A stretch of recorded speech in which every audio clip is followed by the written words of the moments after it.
있습니다. 요한복음 12장 1절로 8절 말씀 한 절씩 교독하겠습니다. 6월절 엿새 전에 예수께서 베다니에 이르시니 이곳은 예수께서 죽은 자 가운데서 살리신 나사로가 있는 곳이라.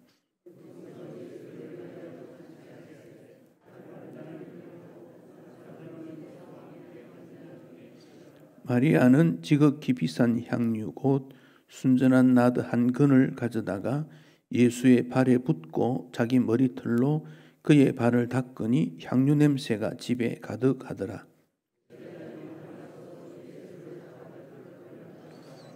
이 향유를 어찌하여 300데나리온에 팔아 가난한 자들에게 주지 아니하였느냐 하니,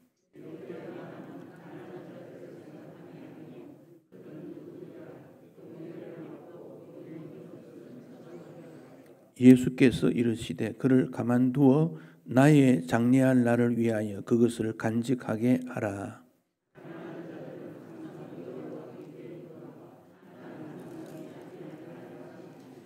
아멘. 신앙의 측면에서 그리고 정신적인 측면에서 영성이라는 단어를 사용하고 있는 것을 들었을 것입니다. 영성이란 말은 영어로는 스피리투리티, 정신적인 사람 그런 뜻이고, 한문으로는 영적 성품, 신령한 성품 이렇게도 사용이 됩니다.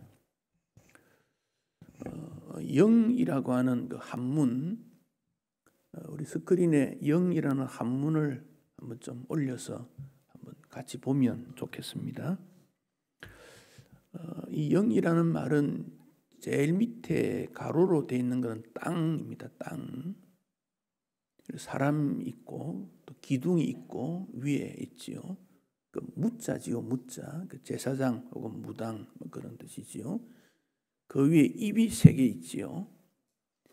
그 위에는 이 구름운 이런 말이지요. 그러니까 제사장이나 무당이 혹은 사람이 이렇게도 됩니다. 입으로 비나 이슬을 내려주시오라고 구하는 것, 이게 한문에 나타난 영이라는 말이에요. 이게 성경적으로 맞기도 하고 안 맞기도 합니다만은 부분적으로는 이 말이 맞습니다. 다시 말하면 사람이 하늘에 대해서 입으로 여러 필요한 것들을 간구하는 것, 기도하는 것, 구하는 것, 그게 영이다. 그런 뜻입니다. 교회 역사를 통해서 영성이라는 것은 3가지로 나타나는데, 첫째는 물질적 개념과 다른 초월적인 신비적인 형상 이렇게도 쓰입니다. 두 번째는 자아 성찰을 위해서 은둔 금욕 생활하는 것으로 나타납니다. 세 번째는 도덕적 윤리적으로 신성함을 추구하는 노력, 이런 것들을 영성이라 그렇게 말했습니다. 그런데 영성이라는 말은 불교에서도 나오고 힌두교에서도 나오고 또 다른 정신세계에서도 사용되는 용어입니다.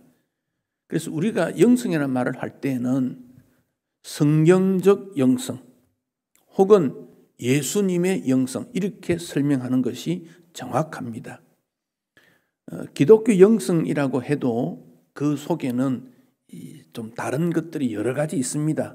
그렇기 때문에 성경적 영성이 뭔가, 예수님의 영성이 무언가 이렇게 표현하고 본받는 것이 좋습니다.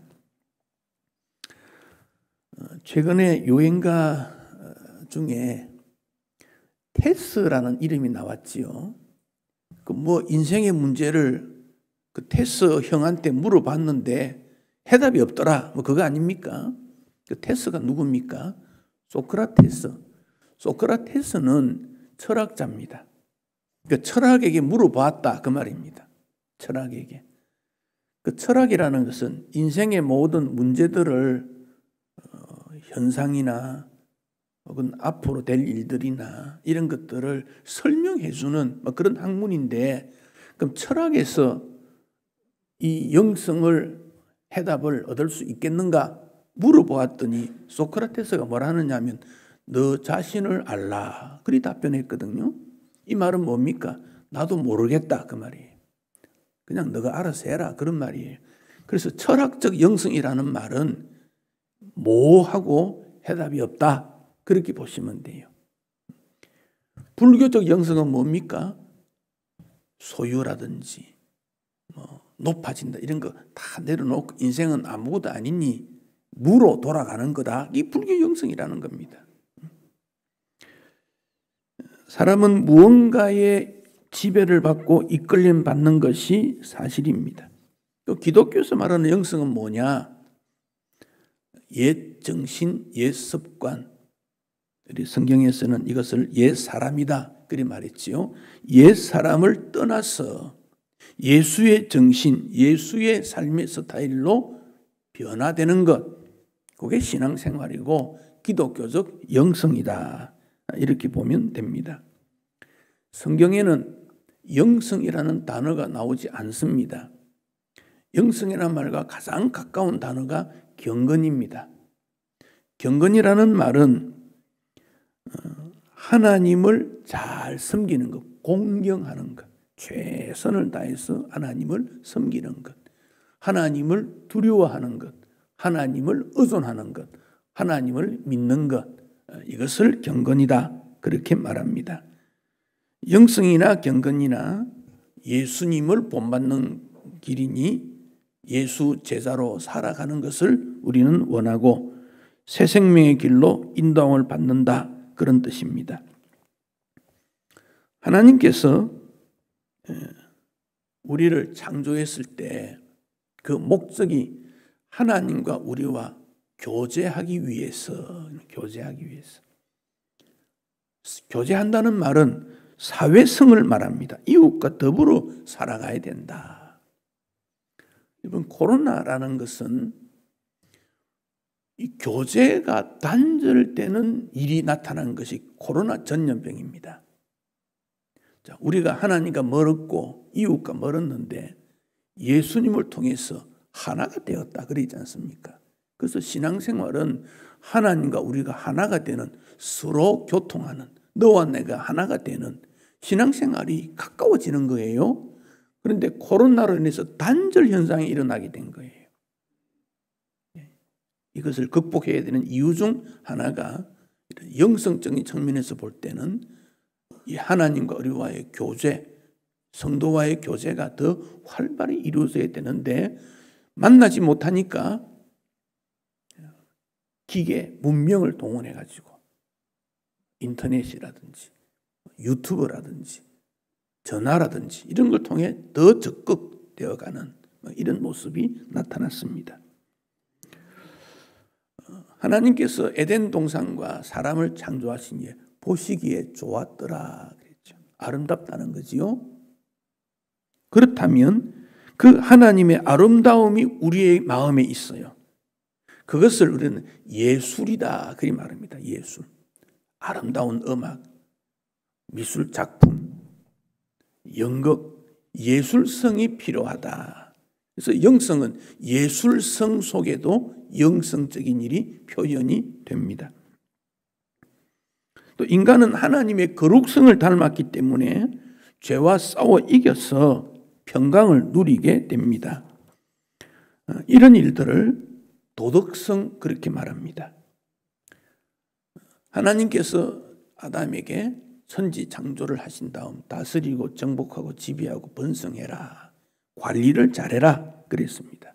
그 명령에 따라서 우리는 살아가고 있습니다. 그래서 인생은 지성, 감성, 영성 이런 모든 입체적으로 형성이 되는데 그 중에 영성이라는 것을 통해서 지식도 도움이 되고 감성도 도움이 되고 예술성도 도움이 되고 사회성도 도움되고, 그러니까 우리가 살아가는 모든 일에 성경적 영성이 갖추어진 이런 일들이 파급되고 있는가 확인을 해보게 됩니다. 근데 이 영성은 사회 환경이나 역사 속에서 조금씩 변화가 되는 것들을 보게 됩니다. 자, 예를 들면 노아의 경우 죄가 가득하니까 하나님께서 노아야 방주를 지어라. 물로 심판을 하겠다. 그런 말씀했습니다. 그래서 노아가 방주를 짓습니다. 산 높은 곳에 나무를 잘라다가 그것도 120년 동안 주변 사람들이 저 노아 미쳤다 그랬습니다. 근데 노아는 하나님만 봅니다. 믿음으로 방주를 지었다.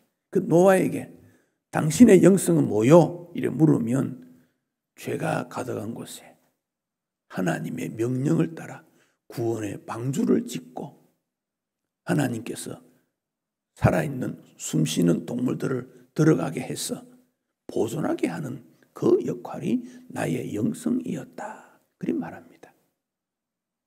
아브라함에게 영성이 뭐요? 이래 물으면 아브라함이 살던 갈대아 우르 그 지역은 우상 숭배가 많았습니다. 그리고 아브라함의 아버지 데라도 우상을 만들고 판매하는 사람이었다 그럽니다. 그래서 하나님께서 아브라함에게 너 거기 있어가지고는 믿음 생활을 못하니까 내가 너에게 지시한 땅으로 가라 그럽니다. 그래서 아브라함이 어디로 가야 될지 몰라요. 그런데 가라 그러니까 갔다 그 말이에요. 갔다. 순종했다 그 말입니다. 순종한 그가 믿음의 조상이 됩니다. 그래서 아브라함에게 영성이 뭐요? 물으면 내 앞날 아무것도 모르지만 하나님께서 가라고 명령해서 순종한 것이 영성이다. 그리 답변합니다. 삼손이 있습니다. 삼손에게 영성이 뭐요? 이래 물으니까 삼손은 힘이 장사입니다. 구별된 나실인으로 태어났습니다. 그런데 여인에게 꾀임을 받았어. 유혹에 빠졌어. 그만 자신의 신분을 떠나고 블레셋에 붙잡혀서 눈이 뽑히고 머리털이 밀리고 종이 되고 말았습니다. 맷돌을 돌리는 그런 사람이 되고 말았습니다. 그런데 그곳에서 삼손이 하나님 앞에 회개합니다. 기도합니다. 하나님, 내가 사명 잃어버렸는데 다시 한번 기회를 주시면 하나님이 주신 사명, 나라를 보호하는 역할을 하겠습니다. 그리고 기도했더니 하나님께서 기도를 들으시고 그 회개를 오랫도록 했겠지요. 어느 날 블레셋 사람들이 많이 모여 있는데 삼손이 기도하고 기둥을 붙잡고 기둥을 꺾어서 무너뜨리고 거기 있는 사람들이 다 죽습니다. 삼손이 죽으면서 블레셋을 물리친 사람 수가 삼손이 살아있을 때보다 더 많았다. 삼손에게 영성이 뭐요? 물으니까 세상에 물들고 유혹에 빠졌던 내가 하나님 앞에서 회개했어. 다시 힘을 얻어서 하나님께서 주신 사명을 감당하는 것이 영성이다. 이렇게 답변할 겁니다. 그럼 오늘 우리에게도 영성이 뭐냐? 이래 묻습니다. 어떤 분은 이리 말합니다. 기도를 많이 하는 것, 성경을 많이 읽는 것, 금식하는 것, 내 재능으로 주를 섬기는 것 이렇게 말할 수 있을 것입니다. 이런 기도나 말씀이나 금식이나 봉사나 이런 것들은 영성의 수단이요 열매입니다. 영성 자체는 아닙니다. 영성이 뭡니까? 예수님을 닮아서 예수님을 위하여 살아가는 것, 이게 영성입니다. 이제 오늘 본문에 베다니에 있는 가족들이 나옵니다. 11장부터 연결되는 거지요. 베다니는 탈무드의 푸른 과일의 집이다.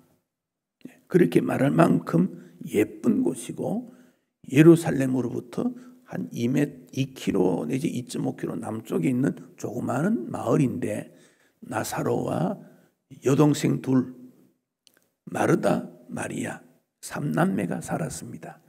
그런데 부모님은 일찍 별세했어요. 근데 나사로가 죽었지 않습니까? 11장에. 그런데 예수님께서 나사로를 살려주었다. 그것을 기념해서 2절에 보면 예수를 위하여 잔치하게 되었다 그랬습니다. 요한복음 11장 5절을 보면 11장 5절을 보면 같이 한번 읽을까요? 예수께서 본래 마르다와 그 동생과 나사로를 사랑하셨다. 본래 사랑하셨다. 이 말은 무슨 말이지요? 예수님과 영적 교제가 이루어진 신앙생활을 잘하는 그런 사람이었다. 이 말이지요. 예수님과 사랑의 관계를 나누었으니 자연히 이들은 예수님의 영성을 담게 됩니다. 그런데 예수님이 어느 날 나사로 있는 베다니에 오셨다 그랬습니다. 그래서 마르다가 뭘 했습니까? 2절 12장 2절 거기서 예수를 위해 잔치했다.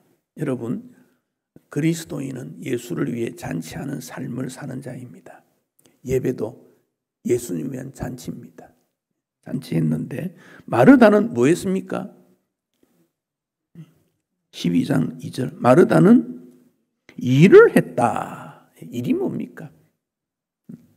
기도, 성경 공부, 제자 훈련, 찬양 이것보다는 청소하고 주방에서 일하고 주차 관리하고 화단 관리하고 이런 거 했다 그 말이에요.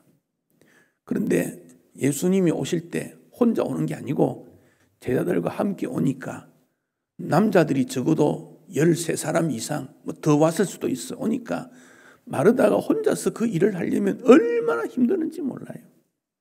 집안 청소하고 음식 준비하고 대문 앞에도 좀 청소 깨끗이 하려면 일주일을 해도 모자랍니다. 일을 열심히 했습니다. 마르다가 생각할 때 예수님 섬기는 방법은 일하는 거다 그리 봤습니다. 요한복음 11장 30절에 보면 나사로가 죽은 다음 사람을 보내어 예수님께 나사로가 죽었어요 했더니 이틀 지나서 즉 죽은 지 나흘 만에 예수님이 오셨지요. 예수님이 오셨다는 말을 이 마르다가 들었어요. 저 밖에 오시겠지요. 누군가 알려줬어요. 예수님 오신대. 그랬더니 요한복음 11장 20절에 듣고 곧 나가 맞이했다. 즉시 움직였다. 굉장히 활동적입니다.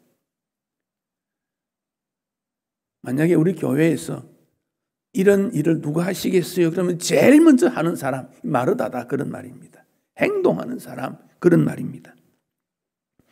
그런데 누가복음 10장 40절에 같은 내용을 다루는데 마르다는 준비하는 일이 많아 마음이 분주했다. 이 분주했다는 말은 마음이 여기도 끌리고 저기도 끌리고 왔다 갔다 했다 그런 말이에요. 마음이 분주했다. 예수님을 위해서 뭘 하는데 너무너무 힘들었다.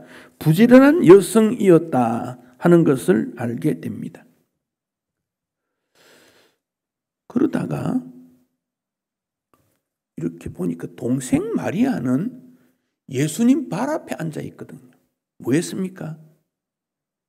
성경 말씀, 천국 말씀 들었거든요. 그래서 언니가 말합니다. 그 예수님 동생에게 언니 좀 도와주라고 하세요. 언니가 이렇게 바쁜데 예수님 발 앞에 설교만 듣는 것 됩니까? 좀 도와주라고 하세요. 그랬더니 예수님께서 누가 10장 41절 이하에 이렇게 말합니다. 마르다야 마르다야 네가 많은 일로 염려하고 근심하나 몇 가지만 하든지 몇 가지라 했지만 사실 한두 가지를 말합니다. 혹은 한 가지만이라도 족하니라.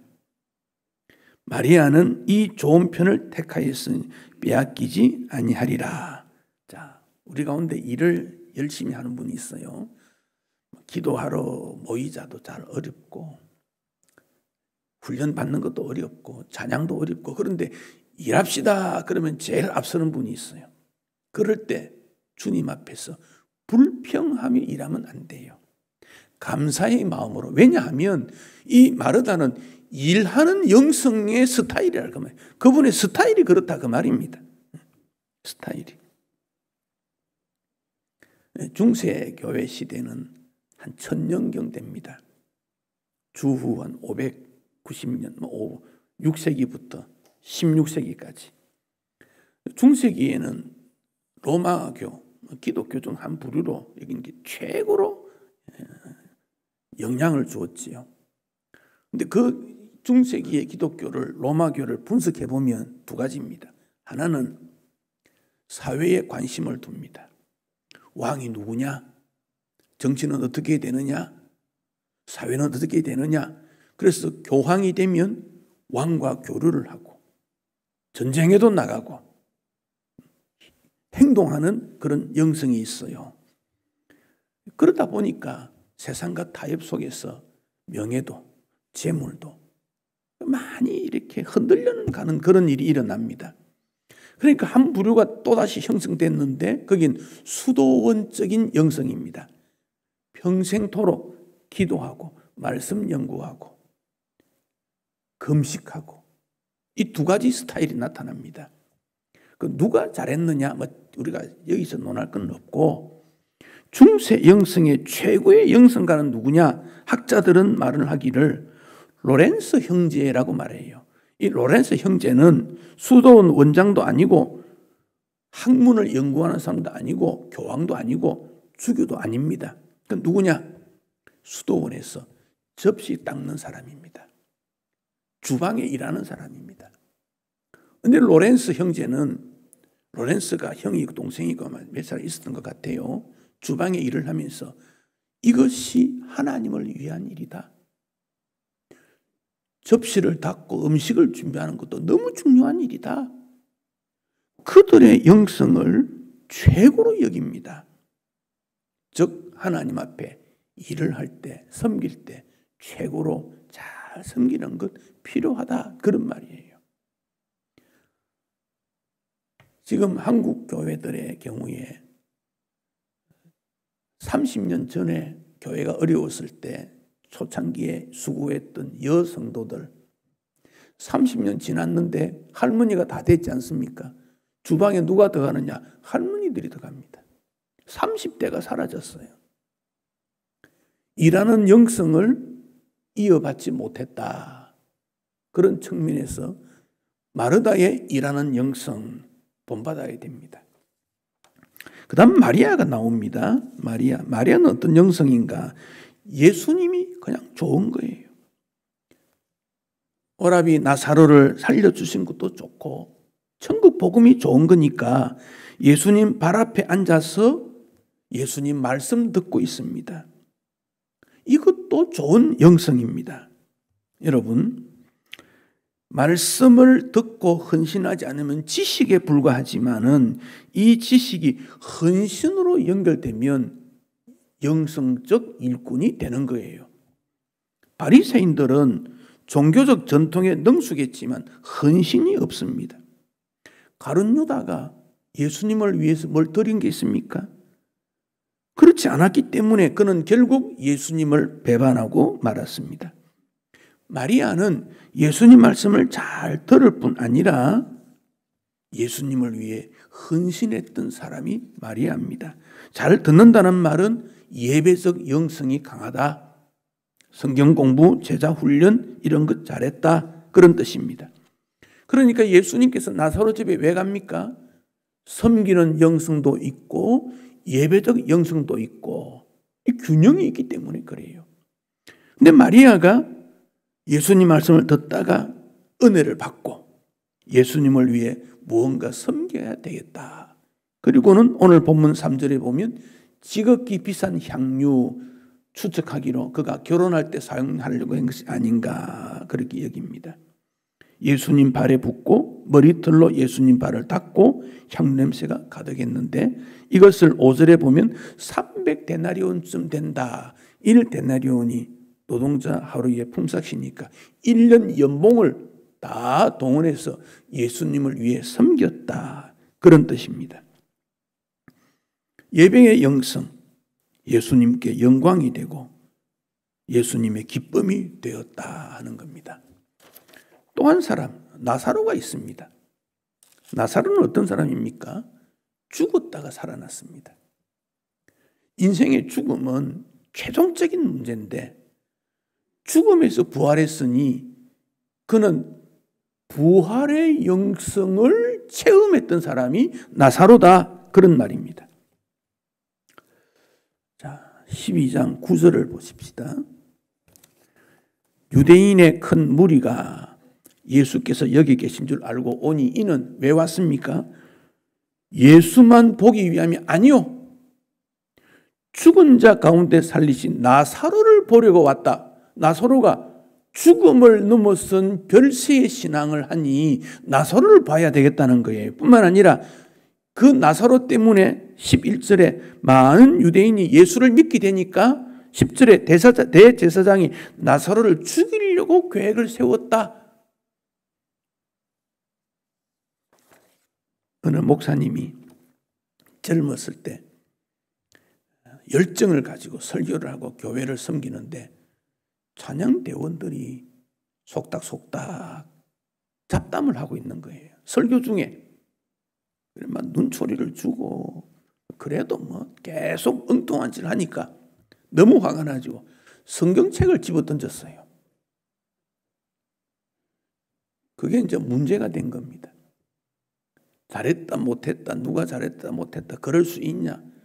1년여 동안 교회에 문제가 되었다가 이분이 결국 사임했습니다. 그리고 기도원에 갔습니다. 하나님, 내 분노가 내 마음에 일어나는 나를 조절하지 못하는 이게 인내하지 못함이 교회를 어지럽게 했으니 용서해 주십시오. 기도하다가 깨달은 것이 있습니다. 내가 죽어야 되는구나. 내가 죽어야 되는구나. 목사가 죽이면 교회가 되고, 성도가 죽으면 전도가 되고, 상대방 보고 죽으라는 것이 아니라 내가 죽어야 되는구나. 그래서 이분이 별세신앙 이런 말을 했어요. 그 이후에는 목회가 잘 되었다 그럽니다. 죽음을 넘어선 신앙. 내가 죽었는데 화낼 일은 뭐 있고 분노할 일은 뭐 있습니까? 섭섭한 것은 뭐고 두려운 건 뭐가 있겠습니까? 내가 죽었는데, 죽음을 뛰어넘는 신앙인데. 베다니에 있는 가정, 나사로, 마르다, 마리아, 이들의 스타일이 다 다릅니다. 어느 것이 옳다 나쁘다가 말하는 것이 아닙니다. 우리도 스타일이 다릅니다. 나사로 같은 죽음을 뛰어넘는 그런 영성적인 성도도 있고, 마르다처럼 열심히 일하고 헌금 많이 하고 봉사하고 선교 많이 하고 일 많이 하는 분도 있고, 마리아처럼 기도와 말씀 속에 살아가는 그런 분도 있다.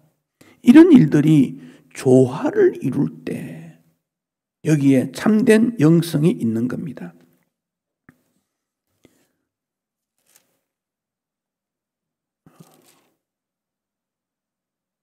3절 말씀 뒷부분에 향유 냄새가 집에 가득하더라. 향유, 복음의 향유, 은혜의 향유, 예수의 향유가 가정집에, 베다니에. 마가복음에 보면 예수님께서 온 천하에 어디서든지 복음이 전파되는 곳에 이 여자가 행한 일도 말하여 그를 기억하리라. 마리아의 섬김에 대한 영성을 예수님께서 성경이 전해지는 어느 곳에 기록되어서 알려야 된다, 그렇게 말했습니다. 현대인의 모습이 어떤 존재입니까? 내면 세계, 즉 영성이 허하다 그 말입니다. 영성이 허하다. 섬김에 부족이 있다는 겁니다. 그래서 우리는 섬기는 일에 포로가 되지 말고 섬기는 일에 프로가 되어야 됩니다. 전문가가 되어야 됩니다. 신앙생활은 예수의 포로가 되는 게 아닙니다. 예수님을 전문적으로 따르고 섬기고 사랑하고 그로 말미암아 복음의 향유가 확산되어 가는 것, 신앙생활입니다. 이 가정의 향유가 2000년이 지난 지금까지 우리에게 풍기고 있습니다. 어떤 것이 참 신앙생활인가 가르쳐 줍니다. 우리 모두가 나에게 주어진 섬김의 영역, 재능, 하나님 사랑하는 마음, 이 모든 것들이 다 동원이 되어서 주를 섬길 때 복음의 향기가, 예수의 향기는 확산되게 되어 있습니다. 여러분, 코로나가 뭡니까? 분리시키는 겁니다. 다 흩어놓는 겁니다. 신앙생활은 뭡니까? 하나님을 중심으로 뭉치는 겁니다. 그러니까 코로나로 인해서 교회가 흩어지는 역할이 당하게 되어진 겁니다. 예수 안에서 하나가 되어라 한 게 신앙입니다. 근데 코로나 때문에 흩어져 버렸습니다. 우리는 다시 예수 안에서 하나가 되는 그 일을 회복해야 합니다. 그로 말미암아 복음의 향기가 온 세상에 확산될 것입니다. 여러분의 영성이 예수 닮는, 예수의 정신을 따르는, 예수님의 삶을 따르는 영성이 되어서 주 하나님 앞에 영광 되시기를 축복합니다.